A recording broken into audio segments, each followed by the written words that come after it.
여러분은 차트를 보다가 이런 생각을 해본 적 있으신가요? 기술적으로, 통계적으로 이제 더 오르기 어려운 구간은 어디일까? 오늘은 바로 이 질문에 대해 이야기해 보려 합니다. 오늘 이야기의 핵심 키워드는 월봉 기준의 상대 강도 지수 RSI입니다. 현재 국제금 가격은 온스당 4,387달러 수준입니다. 저는 지금의 금 가격이 상당히 고평가 구간에 진입해 있다고 판단하고 있습니다. 이를 판단하는 기준은 상대 강도 지수, 즉 RSI입니다. 먼저 일봉 차트를 보겠습니다. 금의 일봉 차트상 RSI는 현재 약 70 수준으로 나타납니다. 일봉 기준으로만 보면 아직 과도한 고평가라고 단정하기 어렵습니다. 주봉 차트를 보면 어떨까요? 주봉 기준 RSI는 77 수준입니다. 이 수치는 분명 낮지는 않지만 그렇다고 해서 역사적인 고점이나 버블을 논할 단계라고 보기도 어렵습니다. 하지만 시점을 월봉 차트로 옮기면 이야기는 완전히 달라집니다. 월봉 기준으로 보면 금의 RSI는 이미 90일을 넘은 상태입니다. 일봉, 주봉, 월봉 기준의 RSI가 서로 다르게 나타날 때 어떤 기준을 중심으로 판단해야 할까요? 저는 매매 시점의 판단 기준은 반드시 월봉에 두어야 한다고 생각합니다.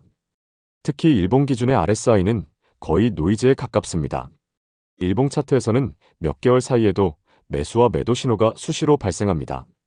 프레임 자체가 워낙 짧기 때문에 조금만 내려가도 과매도 신호가 나오고 조금만 올라가도 과매수 신호가 나옵니다. 이런 신호를 그대로 따라가다 보면 많은 분들이 이런 경험을 하게 됩니다. 과매도 구간이라고 생각하고 매수했더니 그 아래에 더 깊은 하락이 있고 과매수 구간이라 생각하고 매도했더니 가격은 훨씬 더 올라가는 상황을 마주하게 됩니다. 그래서 일봉 차트상의 기술적 지표는 의미가 없다고 말하는 분들도 많습니다. 저 역시 일봉 RSI는 매매 판단에 있어 거의 노이즈에 가깝다고 봅니다. 하지만 월봉 차트상의 RSI는 전혀 다른 이야기입니다. 월봉 RSI는 역사적인 고점 신호를 포착하는데 매우 유리한 지표입니다. 매도 신호 자체가 몇 년에 한 번 나올까 말까 할 정도로 드물지만 그만큼 의미가 큽니다. 월봉 기준에서 과매수나 과매도 신호는 절대 자주 등장하지 않습니다. 많은 분들이 월봉 차트를 보지 않는 이유도 사실 간단합니다.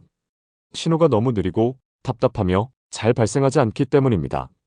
매일매일 빠른 신호가 나오고 도파민을 자극하는 분봉 차트나 일봉 RSI를 선호하게 되는 것이죠. 하지만 다시 말씀드리지만 그런 신호들은 대부분 매일 울리는 소음에 가깝습니다. 진짜 의미 있는 소리는 최소 주봉 그리고 월봉 기준에서 비로소 들리기 시작합니다. 닷컴 버블의 정점이었던 2000년 3월을 살펴보겠습니다. 당시 나스닥 100 지수는 월봉 기준 RSI가 87로 마무리되었습니다. 이는 1986년 이후 약 40년 동안 역사상 가장 높은 수준의 RSI였습니다. 그리고 이 수치는 3월 한 달을 상승분이 반납한 채 마무리했기 때문에 87로 기록된 것입니다. 실제 최고점인 4800포인트 부근에서는 월봉 RSI가 90에 가까웠을 것으로 추정됩니다. 이 수치는 앞으로도 증시의 버블 논의를 할 때 중요한 기준점이 될 것입니다. 이번에는 비트코인을 보겠습니다. 비트코인은 그 어떤 자산군보다 상승폭이 컸기 때문에 일반적인 산술 차트로는 왜 2017년에 월봉 RSI가 95를 넘었는지 직관적으로 이해하기 어렵습니다. 하지만 로그 차트로 보면 2015년부터 2017년까지의 상승이 얼마나 비정상적으로 가팔랐는지 명확히 드러납니다. 비율 기준으로 보면 이 2년간의 상승은 지난 10년 동안의 어떤 상승장보다도 압도적인 구간이었습니다. 2017년 12월 비트코인이 정점을 찍었을 당시를 기억하시는 분들도 많을 겁니다. 고점에서 진입한 투자자들은 이후 상당한 고통을 겪었습니다. 2019년 초까지 비트코인은 약 80% 가까이 하락했기 때문입니다. 하지만 뒤돌아보면 당시 월봉 RSI가 95를 넘었다는 사실은 그 어떤 자산을 통틀어도 전무후무한 광기였다는 점을 알려줍니다. 흥미로운 점은 그 역사적 고점에서조차 비트코인의 일봉 RSI는 77 수준이었다는 사실입니다. 즉, 우리가 늘 보는 일봉 RSI만으로는 역사적인 고점을 절대로 잡아낼 수 없다는 뜻입니다. 이것이 바로 일봉 RSI와 월봉 RSI의 본질적인 차이입니다. 여기서 하나 더 짚고 넘어가야 할 부분이 있습니다. 주가지수와 단일 자산군의 RSI는 같은 기준으로 보면 안 됩니다. 주가지수는 구성 종목 중 일부는 오르고 일부는 떨어지기 때문에 RSI 상승폭이 자연스럽게 희석됩니다. 반면 비트코인이나 금처럼 단일 자산군은 RSI가 주가지수보다 훨씬 더 높게 치솟는 경향이 있습니다. 금 역시 단일 자산군이기 때문에 월봉 RSI가 비트코인과 유사한 흐름을 보일 가능성도 충분합니다. 즉, 현재의 RSI 91이 절대적인 고점이라고 단언할 수는 없다는 거죠. 월봉 RSI가 93, 95까지 추가 상승이 나올 가능성도 배제할 수 없습니다. 다만 분명한 것은 금 가격이 이미 역사적인 고점 구간에 근접하고 있다는 점입니다. 금은 지구상에서 가장 무거운 자산입니다. 이 말은 단순히 무게를 의미하는 것이 아니라 시가총액 기준의 이야기입니다. 현재까지 인류가 채굴한 금의 총량은 약 21만 톤 수준이며 이를 기준으로 계산한 금의 시가총액은 30조 달러, 원화로 환산하면 약 4경 원에 달합니다. 이제 금 가격이 1.5%만 움직여도 삼성전자 시가총액 하나가 통째로 움직이는 셈입니다. 엔비디아나 구글 같은 기업도 금과 비교하면 규모 면에서는 상대가 되지 않습니다. 현재 금은 전 세계 모든 자산군을 통틀어 시가총액 1위 자산입니다. 이렇게 가장 무거운 자산이 월봉 기준 RSI 91을 넘겼다는 것은 역사적으로 보았을 때 그 자산이 할 수 있는 역할을 거의 다 해낸 상태라고 해석해도 무리가 없는 구간입니다. 저는 금 가격이 온스당 4,350달러 부근일 때 제 계좌의 3.5% 비중으로 금 인버스 포지션을 만들었습니다.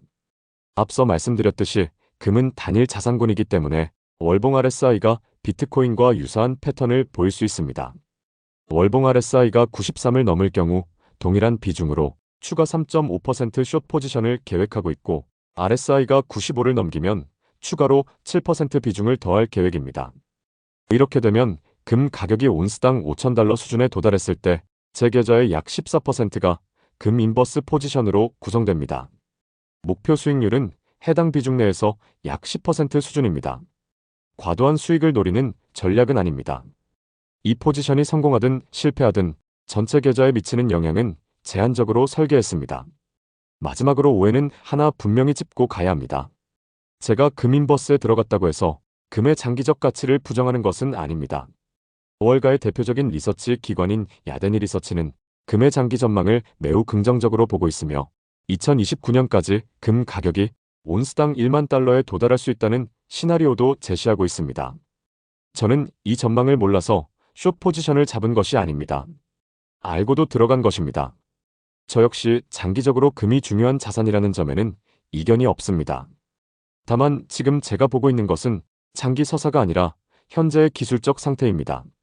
2017년 비트코인 역시 월봉 RSI가 95를 돌파한 이후 조정이 나왔지만 장기적으로는 더 큰 상승을 만들어냈습니다. 금 역시 장기적으로는 야데니 리서치의 전망처럼 온스당 1만 달러를 갈 수도 있습니다. 금이 나쁘다는 것이 아니라 지금의 상승 속도는 잠시 식어야 한다는 것이 제 판단입니다. 여러분은 앞으로 금 가격의 흐름을 어떻게 보고 계신가요? 오늘 영상은 여기까지입니다.